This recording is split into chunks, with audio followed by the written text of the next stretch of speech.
if you haven't done it, it's terrifying and so worth it when you see life-changing transformations, when it connects, when you have the patience and you connect it. So I think we're on, but I was speaking out of turn. Sorry, Trevor. Go for it, brother. It's all good. When it connects, when you have the patience and you connect it. 1 second here. We're on, but I was speaking out of turn. Sorry, Trevor. Go for it, brother. So we're a little delayed. There we go. Okay.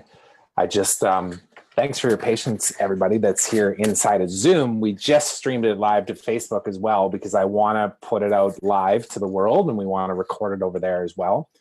And I'm still working out some of the technical stuff, so I appreciate your patience as we're doing this, but we are ready to go now. And as Nima was just explaining, so those of you that are watching on Facebook or you're watching the replay, he was just articulating some of the challenges that we face as entrepreneurs or aspiring entrepreneurs when it comes to all of the things that'll come at you from every different direction with regards to your business and your personal life and you name it. And this chat that we're having here today is about how to handle criticism in particular. And when I say that, a lot of things come up. And I know Nima and I were kind of chatting behind the scenes before we popped on here today, and just coming up with ideas on, what we could reference when we're discussing this. And there's a lot of stuff, both from a personal level and a business level. But let me give you guys a few examples. I actually made some notes here before we started, because I knew this would just kind of get us down this path. So criticism. Oh my goodness. Yeah. So as an entrepreneur, let's think about this. So criticism in, number one, whatever it is you do as a profession. So whatever your expertise is, are you going to be criticized for being smart enough, being good enough? And a lot of times those conversations are internal, but what happens when you do get criticism externally as well? As it relates to the home life, maybe some of you can relate to this, and I know I can. And this is what I was saying to Nima before. It's when you go down, when you take that leap of faith as an entrepreneur and you say, I'm going to do my thing. I'm following my passion. I don't want to work for anybody anymore, whatever your motivation is. And you set down that path, you are destined to fail. In fact, it is your rite of passage to fail when you're an entrepreneur. You do not learn what you need to learn unless you fail. Now, there's ways to cut down on how much failure you have along the way through mentorship and training and leadership and programs and workshops and everything else, both personally and professionally. But what happens when your spouse looks at you and goes, I told you so, or your mom, or your dad, or your friends, or whoever it is that maybe they're judging you externally? What do you do to yourself internally? And that's really the big conversation here that we want to talk about, and why I want to discuss this with Nima, because I know there's lots of work that we're doing together, as well as through your program and the people that are involved in it. And it's all around that stuff, right? It's those internal conversations of how you see that outside world and how it reflects on you, and self-love and all of these different things. So anyways, let's start with that, and then I'll spin in a few other examples as we go here. And for those of you watching, please chime into the chat, both in Zoom as well as on Facebook. As Nima said, he likes to get the loves, he likes the likes and the hearts and all that kind of stuff. No criticism though, please, no criticism. Yeah, do not criticize. That's right. No. So like it up and join in the conversation. Tell us what pushes your buttons. What are the things that you have been criticized either by a loved one or by somebody criticizing you professionally based on your experience, your expertise, whatever it might be, and what came up for you and how that felt. And that's what we're going to talk about here today. Yeah. Yes, Kelly, thank you so much. So basically, here's what happens. We basically are all governed by a set of values, things that are most important to us, second most important, third most important. And we live unconsciously by these values, these priorities. And so anything that we look at and we perceive supports our values, we label it as good. Anything that we look at and we see that challenges our values, we label it as bad. And so what ends up happening is that when somebody says or does something that challenges our values, our brains are designed to not support them. Everything is neutral until somebody with a set of values looks at it, observes it, and judges it. And so the biggest delusion that happens to the entrepreneur that's going after something and all of a sudden gets criticized by somebody outside of them and they can't handle, they don't have the resilience to be able to handle it, is the delusion that they should agree with me. They should be on the same page. They should have the same alignment. When in fact, the answer, Trevor, is if they don't have the similar values and you're not able to sell to them what is most meaningful to you in terms of what's most meaningful to them, then you're going to get a criticism. The problem happens is when we then we then all of a sudden perceive and interpret that criticism that we're not worthy. Yeah. Because when we get criticized, it brings back previous memories that are unresolved because they're in our bodies of us not being approved of. And because I don't have your approval right now, Trevor, that you just criticized me, all of a sudden, now I can't move forward because of this old wound that has held me back. So it's really important for us to actually go in and to transform that and to heal that from within and recognize that criticism can be easily avoided by saying nothing, doing nothing, and being nothing, which is what Aristotle said. And when people who have a different set of values than you, they shouldn't agree with what you want if what you're doing is not in alignment with what they want.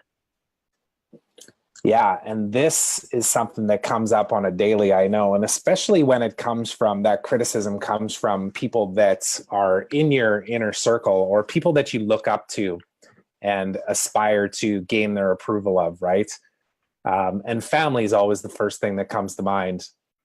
I know a lot of times when we get on phone calls with people talking about our mentoring program, for example, Nima, we're dealing with people that are very good at what they do. So they have experience, they're confident in that, but they've been through experiences where things didn't go always as planned, which they don't always, right? And they become attached to the outcome that they thought was going to happen, not looking at the positives of what actually did happen. And then they let that impact their future decisions. And when that feedback comes in from the external sources as well, it can cut pretty deep. And how we react to it usually determines what our next steps are and what we do. This is why a lot of people quit on what their dreams are, or they don't ever start. They go, well, I don't want to face, failing. I don't want to face the feedback that I might get from people if things don't go as planned. And I got a couple other examples here too. And for those of you watching, please chat or drop in the chat as well that whether or not you can relate. Yeah, whether or not this resonates with you, because there's a couple other things here that I know have come up for me recently too. So when I first started in business as an entrepreneur and I was told, you need to build a list, right? You have to be able to have an audience that you can reach with your message. As soon as you start doing that and you start to learn about these tools that you can use, you get people that opt in, they like what you have to say, they download your free thing, whatever it might be. And then you make a point to stay in touch with them. And every once in a while they opt out, right? And at first it's very insulting. You feel like, oh man, what did I say? They don't like me, And then eventually you start to get to a point where you don't really, it's not that you don't care, you just have a little thicker skin with regards to like how people like to consume information and that type of thing. So that's one aspect of it. But I've also too, Nima, as my email list has got bigger and I talk about different things that are around my personal values or beliefs, knowing that not everybody's going to agree with how I see the world or how I would like to operate my business or the kind of people that I like to surround myself with. And I've got some nasty email responses before from people, people that just, they're either having a bad day or they just genuinely don't agree with me. And we see this a lot with, and I make sure I, walk a fine line of not going too far down the path of like talking politics or religion or anything like that. Those seem to be very polarizing things that can cause very heated arguments. But So how do you feel when you get those nasty responses? So this is the question. So how is it that you feel? What comes up for you? And I want to use this as an example of what happens when we get criticized, because we're talking about healing the entrepreneur soul, which your soul is a kind of like your life, there's soul and then there's ego. So, the soul becomes broken when we go into kind of ego, we go into our lower minded self. And that happens a lot when we get confronted by criticism. So what happens to you when that comes up? Well, the first thing that comes to mind is always self-doubt, right? So this person saying that they don't believe in what I have to say, is what I'm saying actually true? Do I believe in what I'm actually doing? Do I have strong conviction to stand behind what I'm saying, knowing that there's no perfect answer or perfect solution to anything, but you need, these are some of the things that I've worked on over the last 10 years as an entrepreneur, is having the confidence to take a stance on something, knowing that there's nothing in life that's certain or absolute certainty. But by taking a stance, you at least polarize yourself within one area. But it's certainly brought up that feeling of like, oh man, am I smart enough? Do I actually know what I'm talking about? Am I good enough to do this? Like, there's probably a lot of people way smarter than me at this, and a lot of that self-doubt comes in. That's the first thing that comes to mind. I get it. And so the key here is to notice that. And so when that comes up, there's a difference between feeling it and then becoming aware that you're feeling it, because you're either in it or you're aware. So the key to this is become aware and feel that. Allow yourself to feel it.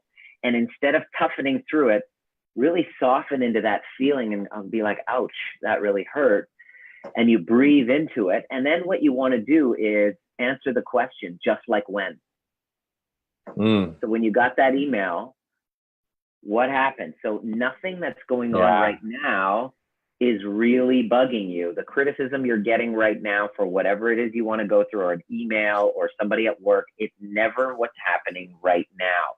So to heal the soul, to heal the entrepreneurial soul, it's critical that you don't run away from that, because if you block that emotion, you let it not process, it then gets stored in your body, creates anxiety and all sorts of health problems. Guaranteed, some of the health problems that people are listening in from come from an unresolved emotion that gets stored in the body because they just don't want to deal with it, or they protect, or they block themselves from it. So it's critical that you actually feel it. Allow yourself to feel it, breathe yourself through it. And then just like when, Trevor, and then answer the question, just like when. So just like when, for me, there's one thing that glaringly comes up for me more than anything.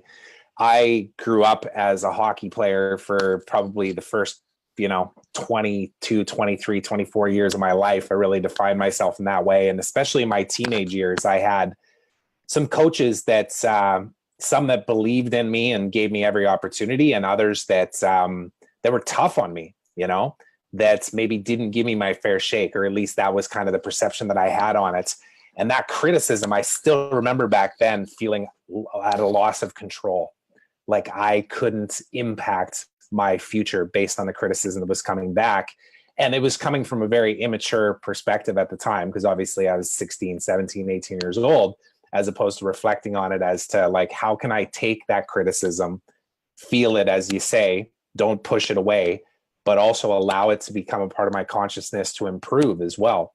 Because I think that's one of the things that I've got better at over the years in taking criticism. Anytime you take a step towards having an opinion and building a personal brand and having a voice and whatever it might be, you will face these things. You have to step into that. You have to step into that. Yeah. Totally. It's literally a part of it. It's a part of the game. And criticism, I truly believe that entrepreneurship is all about, like a successful entrepreneur is all about the person who's able to be most resilient to stress, most resilient to negative feedback, most resilient to, most resilient to challenge.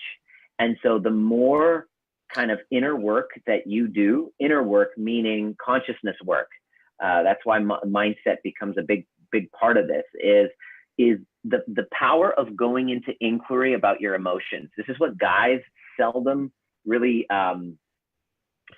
value. Not a lot of women see the value in it, but guys don't see the value of of inner work for emotional intelligence and leadership. My ability to lead is in direct proportion to my ability to govern my own mind and self-regulate. And self-regulate in the face of criticism is probably the biggest one, because this is the one thing that I have been most challenged by in my life is my reactivity to negative feedback. It's really the biggest sufferings that I've had have been because historically I have been shitty at being resilient to negative feedback. If I had the tools that I do now, 10 years ago, to be able to handle that, I would be in a much different place, because the challenges that I have confronted and my reactivity to negative feedback, it's been so piss poor in the past that it forced me into really mastering this concept. And so I'm in the process of now writing a book called Trigger Proof: How to Not Take Things So Personally, so you can expand in your business and personal relationships. Yeah. And I'm glad you brought that up from the standpoint of, framing this as leadership too, from a business standpoint, because I know we've had discussions about this in the office here too, about that line between the mindset of personal development and business, and what is the overlap between the two, because, and especially, and you keep reference the differences between men and women, which I don't know if it's glaringly, one or the other, but as a guy, I know I can reference the fact that, ego gets in the way a lot of times, right? Like you get criticized and you want to defend immediately, or you get angry, or you want to push back, as opposed to being able to take in that criticism, and ultimately how it leads towards you being a better leader too, and enrolling people into your own vision or into 100%. Yeah. This is the name of the game. My ability to take that and not be so reactive, because what happens is if I don't get this right, if we don't get this right, people will be afraid to give you feedback, and the feedback is what I require in order to improve. Because in every endeavor, there's success and then there's failure. Both are feedback. And if you create an environment around you where it's not safe for me to come and give you feedback, then what ends up happening is I'm not going to give you any feedback. And so things are going to just fall by the wayside, which is basically what happened for me. And I had to wake up and go, holy crap, it's time for me to learn how to transform this. Yeah. So let me ask everybody that's watching, because I know we have some people that are inside the Zoom platform here, and a few people on Facebook as well. I see Elizabeth. How's it going, Elizabeth? Let me ask you this. Have you ever had that situation of somebody saying, I told you so? Whether it's your family or your spouse or a business partner or whatever it might be, can you relate to that? And what was the feeling that came up for you in that moment? And just give us some context to like the direction that it maybe sent you down to. And I'll speak to my own experience with that too, because in my marriage right now, I have a wife that is very good at what she does. She's very savvy business-wise, and I very much respect her opinion on all things to do with that. In fact, she was my first business coach, really. So she helped me find clarity on, what I was doing and turning it from a hobby to an actual business and getting me down this path. And it's evolved since then. But of course, my business life and my family life has overlap, right? Because we do work together in a lot of ways. So whenever the family life, and I'll just give an example here, like when the finances are tight, like for example, my wife and I had 2 boys via surrogacy, and which is not a cheap endeavor by any means, hundreds of thousands of dollars. And it created a really tight ship around the home financially, which means that, we had to generate significant revenue. And as 2 working professionals, we have the ability to do it. But when you have one kid, the other person stops working. And anyways, you get my picture here. You get, it's kind of nose to the grindstone, like make it work. And I know when we first met, Nima, that was one of the things that Shar and I were working through was the idea of her empowering me to be the leader for our family and for my business, to actually take it to the level that it needed to be to keep growing and to support our family. And knowing full well that there's still going to be those "I told you so" moments, which there is. They happen on a weekly basis, it seems. We're getting better at communicating through this kind of stuff, but I don't always make good decisions. I work towards making better decisions based on my previous experiences. The whole doing the same thing over and over again and expecting a different result is the definition of insanity. I take that to heart. I fully embrace that. But I still make a lot of bad calls. And every once in a while I get maybe it's a passive "I told you so." Maybe it's not a direct "I told you so."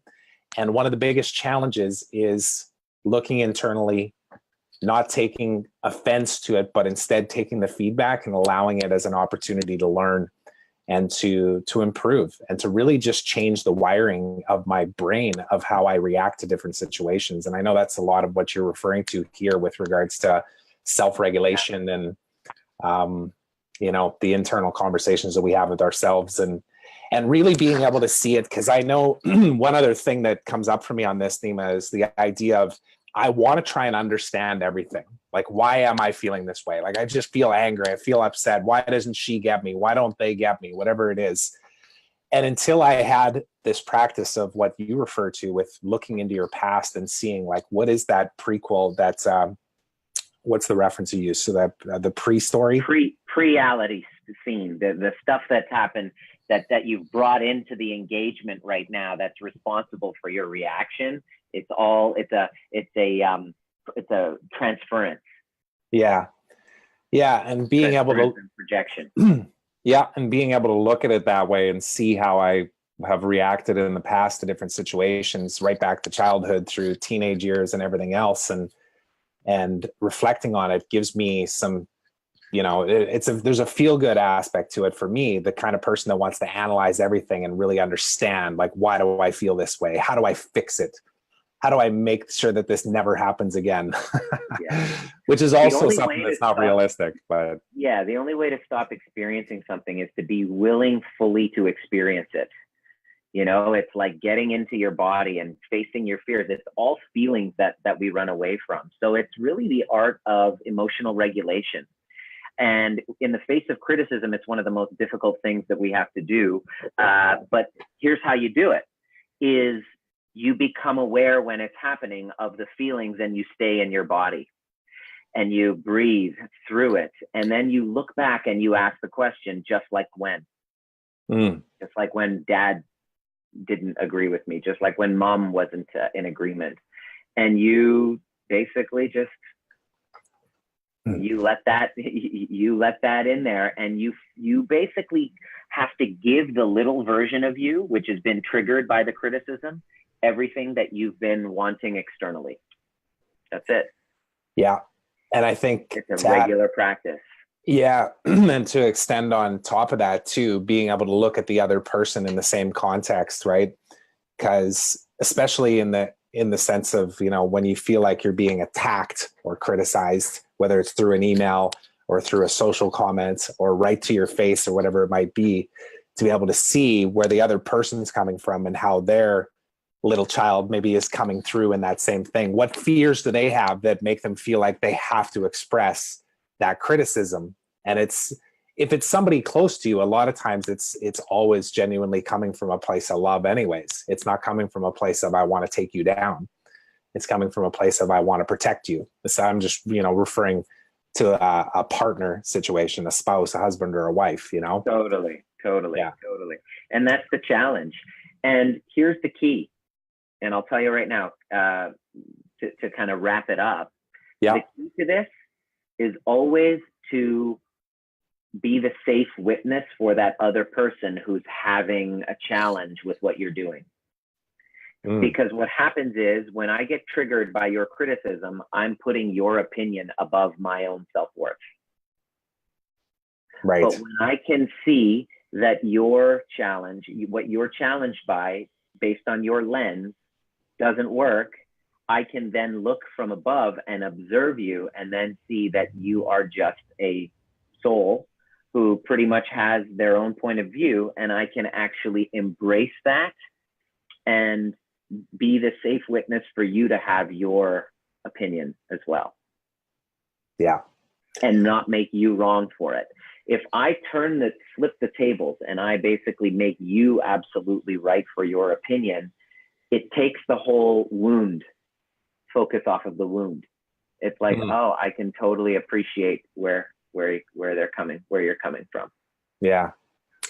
Yeah. It's an opportunity to grow, right? And I think that's one of the biggest things that I've really let sink in over the last 6 months, that if I don't feel the pain, or if I don't feel the challenge or the frustration on a daily, if not a weekly basis, then I'm not trying hard enough. Because if ultimately you have a dream or a goal of an entrepreneurial venture, whether you're thinking of starting one or you're in one right now, you're going to run into that resistance. And the resistance that you face is a lot of times exactly what you need to get to that next level. So you have to be willing to go into those hard places and face that feedback, face that criticism, knowing that it's going to allow you, it's allowing you the opportunity to become a better version of yourself, which is super empowering when you think of it that way. In fact, it's kind of the context of part of the article that I wrote for Entrepreneur there last week, that was just speaking to the idea of like having this idea of like who I thought I was,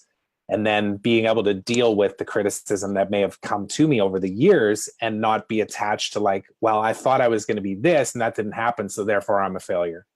You know, that person looked at me and said this, but they were actually, you know, in most cases in my path, they were always coming from a place of genuinely caring and wanting to see me succeed. So it's just, there's so much growth to be done here. And from a leadership perspective as an entrepreneur, I just encourage everybody to do this kind of work and to have these conversations. And hopefully something you heard here might have resonated with you. If you watch it on the replay, same kind of deal. Feel free to reach out to either one of us. And before we go here too, Nima, I want to mention that, you know, I've been working with Nima around a lot of this stuff, and consider him a close friend and a coach of mine with regards to how to do what we're talking about here today, because this doesn't come natural to me. Like, if anything, I was resistant. And we've talked about this before. When I first kind of came into your world, Nima, I'd gone through some emotional intelligence training and, you know, felt like I made some progress, but I'm still very resistant to the kind of work that I needed to do to get to the next level that I needed to. And I realized too, that it's not just about the business. It's personal. It's your feelings of how you see yourself based on your entire life. And the only way and the only way to really empower yourself on the other side of all that is to dig in and do the work. And on that note, Nima has a workshop coming up here in like 4 weeks, I guess. It's in Vancouver. So those of you that are here, please join us. We'd love for you to be there. Anybody that's not, please come fly into Vancouver if you can. So I'm going to pop that link onto the Facebook post here, so it'll be live. I'll put it up into the chat here as well. And Nima, I know you got to run, so you go ahead if you got to go. I will just wrap things up here and make sure that everybody's got this link, and we'll be talking to you again soon. The Intimacy Upgrade link, right? There's the link right there. Yeah, thank you for putting that in there. Thank you. Awesome. All right. Take good care. Okay, thanks, guys. We appreciate it. And stay tuned for next Tuesday. We'll do the same thing again. We're going to be talking about a brand new topic. Let me just remind myself of what that topic actually is. We will be talking about how to avoid burning out when you're caught in the hustle, which is actually related to another article that I just wrote recently on that just published on Forbes last week. And it's around this methodology that I've created to be able to create balance in the business that you've created as a solopreneur, a consultant, a coach, or a speaker, where, you know, you're serving your highest values, you're providing maximum value to your potential clients and your clients, and of course, you're creating a business that aligns with both of those, so that it creates this win-win-win. And one of the things that I talk about a lot in that article, and all of the promotions and everything that we're doing leading up to that, is the idea of the hustle, and the fact that the last 10 years I've been in hustle mode, And that means working 12 to 16 hours a day, 7 days a week, being on, and realizing that it wasn't serving me anymore and that there's a better way. So we're going to talk about that next Tuesday. I hope you guys can join us. Thank you for being here today, and we'll talk to you all again soon.